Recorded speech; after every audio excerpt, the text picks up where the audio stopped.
ಮಾತನ್ನು ಹೇಳಿದ್ದಾರೆ. ಯಾವ ಊರಿನಲ್ಲಿ ದೇವಸ್ಥಾನದ ಗಂಟೆಯ ಶಬ್ದವನ್ನ ಕೇಳ್ತೀವೋ ಆ ಊರಿನಲ್ಲಿ ಅಜ್ಞಾನ ತುಂಬಿರ್ತದೆ, ಅವಿವೇಕ ತುಂಬಿರ್ತದೆ, ಮೌಢ್ಯ ಕಂದಾಚಾರ ತುಂಬಿರ್ತದೆ. ಆದ್ರೆ ಯಾವ ಊರಿನಲ್ಲಿ ಶಾಲೆ ಗಂಟೆಯ ಶಬ್ದ ಕೇಳಿಸುತ್ತಲ್ಲ ಆ ಊರಿನಲ್ಲಿ ಜ್ಞಾನಿಗಳು ತುಂಬಿರ್ತಾರೆ, ಯಶಸ್ಸು ತುಂಬಿರ್ತದೆ, ಸಾಧನೆಗಳು ಬಂದಿರ್ತದೆ ಅನ್ನೋ ಮಾತನ್ನ ಅಂಬೇಡ್ಕರ್ ಹೇಳ್ತಾರೆ. ತುಂಬಲ ಅಂತ ಒಂದು ಗ್ರಾಮದಲ್ಲಿ ಒಂದು ಶಾಲೆ ಶತಮಾನೋತ್ಸವವನ್ನ ಆಚರಿಸ್ಕೊತಾ ಇದೆ ಅಂದ್ರೆ, ಒಂದು ಸರ್ಕಾರಿ ಶಾಲೆ 100 ವರ್ಷ ತುಂಬ್ತಾ ಇದೆ ಅಂದ್ರೆ ಅದಕ್ಕೆ ಈ ಗ್ರಾಮದಲ್ಲಿ ಇರುವಂತಹ ಗ್ರಾಮಸ್ಥರು, ನೀವು ಶಿಕ್ಷಕರು, ಮತ್ತೆ ಇಲ್ಲಿರುವಂತಹ ಎಲ್ಲ ರಾಜಕೀಯ ವ್ಯವಸ್ಥೆ ಆಗಿರ್ಬೋದು, ಸಾಮಾಜಿಕ ವ್ಯವಸ್ಥೆ ಆಗಿರ್ಬೋದು, ಮುಖಂಡರು ಎಲ್ಲರ ಶ್ರಮ ಇದೆ. ನಾನು ನಿಮಗೆ ಒಂದು ಮಾತನ್ನ ಹೇಳ್ತೀನಿ, ನೀವು ಈ 100 ವರ್ಷ ತುಂಬಿದ ಶಾಲೆಯನ್ನ ಉಳಿಸ್ಕೊಂಡ್ರೆ ಸಾಕು, ಇನ್ನೇನು ಮಾಡಬೇಕಾಗಿದ್ದಿಲ್ಲ. ನಿಮ್ಮ ಮಕ್ಕಳ ಭವಿಷ್ಯ ಚೆನ್ನಾಗಿರ್ಬೇಕು ಅಂದ್ರೆ, ನಿಮ್ಮ ಊರಿಗೆ ಒಳ್ಳೆಯ ಹೆಸರು ಬರಬೇಕು ಅಂತಂದ್ರೆ, ನಿಮ್ಮ ಮಕ್ಕಳು ರಾಜ್ಯ ಮಟ್ಟದಲ್ಲಿ, ರಾಷ್ಟ್ರ ಮಟ್ಟದಲ್ಲಿ, ಅಂತಾರಾಷ್ಟ್ರೀಯ ಮಟ್ಟದಲ್ಲಿ ಒಳ್ಳೆ ಸಾಧನೆಯನ್ನ ಮಾಡಬೇಕು ಅಂತಂದ್ರೆ, ನೀವು ರಾಜಕಾರಣಿಗಳಿಗೆ ರಸ್ತೆ ಮಾಡಿ, ದೇವಸ್ಥಾನಕ್ಕೆ ಅನುದಾನ ಕೊಡಿ, ನಮ್ಗೆ ಕೆರೆ ಕಟ್ಟೆ ಕ್ಲೀನ್ ಮಾಡ್ಕೊಡಿ ಅನ್ನೋದಷ್ಟೇ ಕೇಳೋದಲ್ಲ, ಈ ಶಾಲೆಯನ್ನ ಅಭಿವೃದ್ಧಿ ಪಡಿಸ್ಲಿಕ್ಕೆ ನೆರವಾಗಿ ಅಂತ ಕೇಳಬೇಕು. ನಾನು HD ಕೋಟೆಯಲ್ಲಿ ಒಂದು ಕಾರ್ಯಕ್ರಮದಲ್ಲಿದ್ದೆ. ಹೀಗೇನೆ ಅಲ್ಲಿಯ ತಹಸೀಲ್ದಾರ್ ಬಂದಿದ್ರು. ತಹಸೀಲ್ದಾರ್ ಬಂದಂತ ಸಂದರ್ಭದಲ್ಲಿ ಅವ್ರು ಹೇಳ್ತಾ ಇದ್ರು, ಸರ್ ನಾವು ಇಡೀ ಜಿಲ್ಲೆಯಲ್ಲಿ ಸರ್ವೆ ಮಾಡಿದೀವಿ ವಸತಿ ಶಾಲೆಗಳಲ್ಲಿ, ಆ ವಸತಿ ಶಾಲೆಯಲ್ಲಿ ಓದುವಂತ 90% ಮಕ್ಕಳು ಯಾಕೆ ಪೋಷಕರು ವಸತಿ ಶಾಲೆಗೆ ಸೇರಿಸಿದ್ದಾರೆ ಅಂತಂದ್ರೆ, ಮೊಬೈಲ್ಗೆ ಅಡಿಕ್ಟ್ ಆಗ್ಬಿಟ್ಟಿರೋದನ್ನ ಬಿಡ್ಸಕ್ಕಾಗ್ದಿರ ಕಷ್ಟಕ್ಕೆ ನಾವು ಮಕ್ಕಳನ್ನ ವಸತಿ ಶಾಲೆಗೆ ಸೇರಿಸ್ಬಿಟ್ಟಿದ್ದೀವಿ ನಮ್ಮ ಮಾತನ್ನ ಹೇಳಿದ್ರು. ಮೊಬೈಲು ಬೇಕು, ಟಿವಿನೂ ಬೇಕು, ಪತ್ರಿಕೆನೂ ಬೇಕು, ತಂತ್ರ ಎಲ್ಲವೂ ಬೇಕು. ಆದ್ರೆ ಯಾವಾಗ, ಎಷ್ಟು? ನಾವು ಯಾವಾಗ್ಲೂ ಒಂದು ಮಾತನ್ನ ಹೇಳ್ತಾ ಇರ್ತೀವಿ, ನಾವು ನಮ್ಮ ತಪ್ಪುಗಳನ್ನ ಇನ್ನೊಬ್ಬರ ಮೇಲೆ ಹೊರಿಸುವಂಥದ್ದು ತುಂಬಾ ಸುಲಭ. ಅಯ್ಯೋ ಈ ಟಿವಿ ಬಂದ್ಬಿಟ್ಟದಲ್ಲ ಸರ್, ಅದಕ್ಕೆ ಮಕ್ಕಳು ಹಾಳಾಡ್ತವ್ರೆ. ಟಿವಿ ಬಂದಿದೆ ಜಗತ್ತಿಗೆ ನಿಜ, ನಿಮ್ಮನೆಗೆ ತಂದವ್ರು ಯಾರು? ಸ್ವಾತಂತ್ರ್ಯ ಬರೋಕ್ಕಿಂತ ಮುಂಚೆನೆ ಟಿವಿ ತಪ್ಪ? ನಿಮ್ಮ ಮನೆಗೆ ಟಿವಿ ಬಂದಿದೆಯಲ್ಲ, ತಂದವ್ರು ಯಾರು?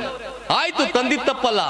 ಮನುಷ್ಯನಿಗೆ ಮನರಂಜನೆ ಬೇಕು, ಮನುಷ್ಯನಿಗೆ ಮಾಹಿತಿ ಬೇಕು, ಮನಸ್ಸಿಗೆ ಸಂತೋಷ ಆಗೋಕ್ಕೆ ಸಿನಿಮಾ ನೋಡ್ಬೇಕು, ಹಾಡು ಕೇಳಬೇಕು, ಇವೆಲ್ಲಾದ್ರೂ ಮಾಡ್ಬೇಕಾದ್ರೆ ಅದಕ್ಕೊಂದು ಮಿತಿ ಇರಬೇಕು, ಅದಕ್ಕೊಂದು ಸಮಯ ಇರಬೇಕು, ಅದಕ್ಕೊಂದು ಚೌಕಟ್ಟಿರ್ಬೇಕು ಅನ್ನೋದನ್ನ ನಾವು ಪೋಷಕರು ಅರ್ಥ ಮಾಡ್ಕೋಬೇಕಾಗ್ತದೆ.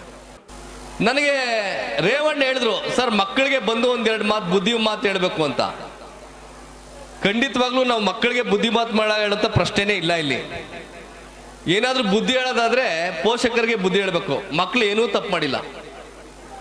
ಈ ಶಿಕ್ಷಕರ ಹತ್ರ ಬರ್ತಾರೆ ಪೋಷಕರು, ಅಪ್ಪ ಅಮ್ಮ ಬರ್ತಾರೆ, ಬಂದ್ಬಿಟ್ಟು ಸರ್ ಟಿವಿಗೆ ತುಂಬಾ ಅಡಿಕ್ಟ್ ಆಗ್ಬಿಟ್ಟವನೆ ಸರ್, ಯಾವಾಗ್ಲೂ ಟಿವಿ ನೋಡ್ತೇನೆ, ಟಿವಿ ನೋಡ್ತೀನಿ ಅಂತಾನೆ ಸರ್. ನೀವೇನ್ ಮಾಡ್ತಾ ಇದೀರಿ ಅಂದ್ರೆ ಅವರು ಅದನ್ನೇ ಮಾಡ್ತಾ ಇರ್ತಾರೆ, ಅವರು ಯಾವಾಗ್ಲೂ ಟಿವಿ ನೋಡೋದು.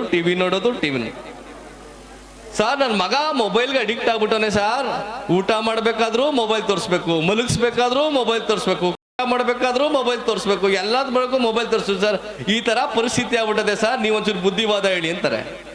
ಆಯ್ತು, ನೀವೇನ್ ಮಾಡ್ತಾ ಇದೀರಿ ಅಂದ್ರೆ ಇವರು ಅದನ್ನೇ ಮಾಡ್ತಿರೋದು, ಊಟ ಮಾಡ್ಬೇಕಾದ್ರೂ ಮೊಬೈಲ್ ನೋಡೋದು, ಟಿವಿ ನೋಡ್ಬೇಕಾದ್ರೂ ಮೊಬೈಲ್ ಮಾಡೋದು, ಮಲಗಬೇಕಾದ್ರೂ ಮೊಬೈಲ್ ನೋಡೋದು. ಸರ್ ನನ್ನ ಮಗ ಕಂಡ್ರೆ ನನ್ನ ಮಾತನ್ನೇ ಕೇಳಲ್ಲ ಸರ್, ಹಿಂದಕ್ಕೆ ತಿರುಗಿಸಿ ಮಾತಾಡ್ತಾನೆ, ಜೋರಾಗಿ ಕಿರ್ಚಾಡ್ತಾನೆ, ಓದು ಅಂದ್ರೆ ಓದಲ್ಲ, ದೊಡ್ಡವರು ಚಿಕ್ಕವರು ಅಂದ್ರೆ ಬೆಲೆ ಕೊಡಲ್ಲ ಸರ್ ಅಂತ ಕಂಪ್ಲೇಂಟ್ ಮಾಡ್ತಾರೆ. ನೀವೇನ್ ಮಾಡ್ತಾ ಇದ್ದೀರಿ ಅಂದ್ರೆ ಅವರು ಅದನ್ನೇ ಮಾಡ್ತಿರೋದು. ಮನೇಲಿ ಗಂಡ ಹೆಂಡ್ತಿರ್ ಜಗಳ, ಕೂಗಾಟ, ಕಿರ್ಚಾಟ, ಇವಳು ಒಂದ್ ಮಾತಂದ್ರೆ ಅವ್ನು 10 ಮಾತು ಹೇಳ್ತಾನೆ, ಅದ ಮಕ್ಕಳು ಕುರ್ಸ್ಕೊಂಡು ಕೇಳ್ತಾ ಇರ್ತಾರೆ.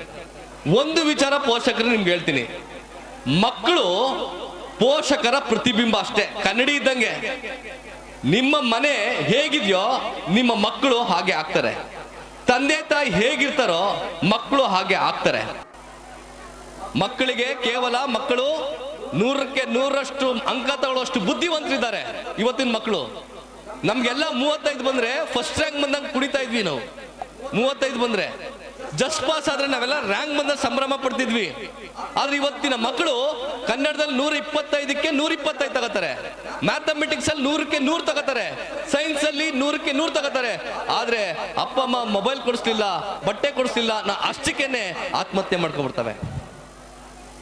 ಕತ್ಲಲ್ಲಿ ಒಂದ್ ಪಕ್ಕದ ಬೀದಿಗೆ ಹೋಗಿ ಒಂದ್ ಅಂಗಡಿಗೆ ಹೋಗಿ ಒಂದು ಸಾಮಾನು ತರಕಾಗಿ ಎದುರ್ಕತ್ತಿರ್ತವೆ. ಈ ಎಲ್ಲವೂ ಮಕ್ಕಳಿಗೆ ಬದುಕಿನಲ್ಲಿ ಬೇಕು. ನಾವು ಈ ಶಿಕ್ಷಣದ ಜೊತೆಗೆ ಎಲ್ಲವೂ ಬೇಕು. ಕಾಲ ಒಂದಿತ್ತು ನಮ್ಮ ಮಕ್ಕಳು ಪಕ್ಕದ ಮನೆಗೆ ಹೋಗಿ ಒಂದ್ ಸೀಬೆ ಹಣ್ಣು ಕಿತ್ಕ ಬಂದ್ಬಿಟ್ರೆ ನೀನ್ ಕಳ್ತನ ಮಾಡ್ಕೊ ಬಂದಿದ್ಯಾ, ದೇವ್ರು ಕಣ್ ಕಿತ್ಕತಾನೆ ಅಂತೇಳಿ ಅಪ್ಪ ಅಮ್ಮ ಎದುರಿಸ್ತಿದ್ರು. ಈಗ ಪೇರೆಂಟ್ಸ್ ಹೆಂಗಾಗಿದ್ದಾರೆ, ಒಂದ್ ಕಿತ್ಕ ಬಂದ್ಯಾ, ದಡ್ಡನ್ ಮಗನೆ ಮನೇಲಿ 5 ಜನ ಅವ್ರೆ, ಒಂದೇ ಕಿತ್ಕ ಬಂದಿದ್ಯಲ್ಲ 4 ಎಕ್ಸ್ಟ್ರಾ ತರ್ಬೇಕಲ್ವಾ ಅಂತ ಕೇಳ್ತಾ ಇದ್ದಾರೆ. ನಾವು ಮಕ್ಕಳಿಗೆ ಶಾಲೆಗೆ ಕಳಿಸೋದು ಎಷ್ಟು ಇಂಪಾರ್ಟೆಂಟು, ಅಕ್ಷರ ಕಲಿಸೋದು ಎಷ್ಟು ಇಂಪಾರ್ಟೆಂಟು, ನೈತಿಕ ಪಾಠವನ್ನ ಕಲಿಸೋದು ಅಷ್ಟೇ ಇಂಪಾರ್ಟೆಂಟು. ಕದಿಬೇಡಿ, ಸುಳ್ಳು ಹೇಳ್ಬೇಡಿ, ಹಿರಿಯರಿಗೆ ಗೌರವ ಕೊಡಿ, ತಂದೆ ತಾಯಿಗಳಿಗೆ ಗೌರವ ಕೊಡಿ, ಶಿಕ್ಷಕರ ಹತ್ರ ಒಳ್ಳೆ ರೀತಿಯಲ್ಲಿ ಇಟ್ಕೊಳ್ಳಿ, ನಿಮ್ಮ ಜೊತೆಲಿ ಓದಂತ ಅಣ್ಣ ತಮ್ಮ ಅಕ್ಕ ತಂಗಿಯರನ್ನ ಸೋದರ ತರ ನೋಡಿ ಅನ್ನುವಂತ ನೈತಿಕತ ಪಾಠವನ್ನ ಮನೆಯಿಂದ ಹೇಳ್ಕೊಡ್ಬೇಕಾಗ್ತದೆ. ಕಡೆಯದಾಗ ಒಂದು ಮಾತನ್ನ ಹೇಳಿ ನಾನು ಮಾತನ್ನು ಮುಗಿಸ್ತೇನೆ. ಎಲ್ಲಾ ಪೇರೆಂಟ್ಸ್ಗಳು ಸರ್, ಎಲ್ಲ ಸಾಮಾನ್ಯವಾಗಿ ಎಲ್ಲರಿಗೂ ಕೂಡ ಒಂದು ಗಂಡು ಮಗು ಇರ್ತಾರೆ, ಒಂದು ಹೆಣ್ಣು ಮಗು ಇರ್ತಾರೆ. ಆ ತರ ಪೇರೆಂಟ್ಸ್ ತುಂಬಾ ಜನ, ಯಾಕಂದ್ರೆ ಹೆಣ್ಮಕ್ಳಾದ್ಮೇಲೆ ಒಂದು ಗಂಡಾಗ್ಲಿ ಅಂತ ಬಯಸುವಂಥದ್ದು. ಆದ್ರೆ ಆ ಎರಡೂ ಮಕ್ಕಳನ್ನ ಶಾಲೆ ಕಳಿಸ್ತಾರೆ. ಆ ಶಾಲೆ ಕಳಿಸ್ಬೇಕಾದ್ರೆ ಬರೀ ಹೆಣ್ಮಕ್ಳಿಗೆ ಮಾತ್ರ ಬುದ್ಧಿವಾದ ಹೇಳ್ತಾರೆ ಪೇರೆಂಟ್ಸ್. ನೋಡು, ಹುಷಾರಾಗಿರು, ಸಮಾಜ ತುಂಬಾ ಕೆಟ್ಟದಿದೆ, ನೀನು ಶಾಲೆಗೆ ಕಾಲೇಜ್ಗೆ ಹೋಗ್ಬೇಕಾದ್ರೆ ತಲೆ ಬಗ್ಗಿಸ್ಕೊಂಡೋಗು, ತಲೆ ಬಗ್ಗಿಸ್ಕೋಬಾ, ಅಕ್ಕಪಕ್ಕ ಯಾರು ಕಂಡ್ರು ಮಾತಾಡ್ಸ್ಬೇಡ, ಯಾರು ಕಂಡ್ರು ಏನು ಹೇಳ್ಬೇಡ ಅಂತೇಳಿ ಮಕ್ಕಳಿಗೆ ಹೇಳ್ತಾರೆ. ಯಾರು ನೋಡಿದ್ರು ನೀನು ಏನ್ ಹೇಳಿದ್ರು ನೀನು ಯಾರ ಮಾತನ್ನು ಕೇಳಬೇಡ ಅಂತೇಳಿ ಹೆಣ್ಣು ಮಕ್ಕಳಿಗೆ ಹೇಳ್ತಾ ಇರ್ತಾರೆ. ಆದ್ರೆ ಯಾವ ಪೇರೆಂಟ್ಸು ತನ್ನ ಮಗನಿಗೆ ನೀನು ಶಾಲೆಗೆ ಹೋಗ್ತಾ ಇದೆಯಲ್ಲ, ಎಲ್ಲ ನಿನ್ ಜೊತೆ ಓದುವಂತ ಎಲ್ಲ ಹೆಣ್ಮಕ್ಳನ್ನ ನಿನ್ನ ಅಕ್ಕ ತಂಗಿರ್ತಾರ ನೋಡು, ನೀನು ಪ್ರೀತಿಯಿಂದ ಕಾಣು, ಗೌರವದಿಂದ ಕಾಣು, ನಿಂದ ಎಷ್ಟಿದೆ ಅಷ್ಟನ್ನೇ ನೋಡ್ಕೊಂಡು ಬಾ ಅಂತ ಎಷ್ಟು ಜನ ಪೇರೆಂಟ್ಸ್ ಗಂಡು ಮಕ್ಕಳಿಗೆ ಹೇಳ್ತಾರೆ ಅನ್ನೋದು ಕೂಡ ಮುಖ್ಯ ಆಗ್ತದೆ. ಆ ಕಾರಣಕ್ಕಾಗಿ ನಾವು ಬದಲಾಗಬೇಕಾಗಿದೆ. ನನ್ನ ಮಕ್ಕಳಲ್ಲಿ ದೋಷ ಇದ್ರೆ ನಾನು ಬಂದು ಇಲ್ಲಿ ಶಿಕ್ಷಕರಿಗೆ ಚಾಡಿ ಹೇಳೋದಲ್ಲ, ನನ್ನೊಳಗಡೆ ಏನಾದ್ರೂ ದೋಷ ಇದೆಯಾ ಅಂತೇಳಿ ನಾವು ಆತ್ಮಾವಲೋಕನ ಮಾಡ್ಕೋಬೇಕಾಗಿದೆ.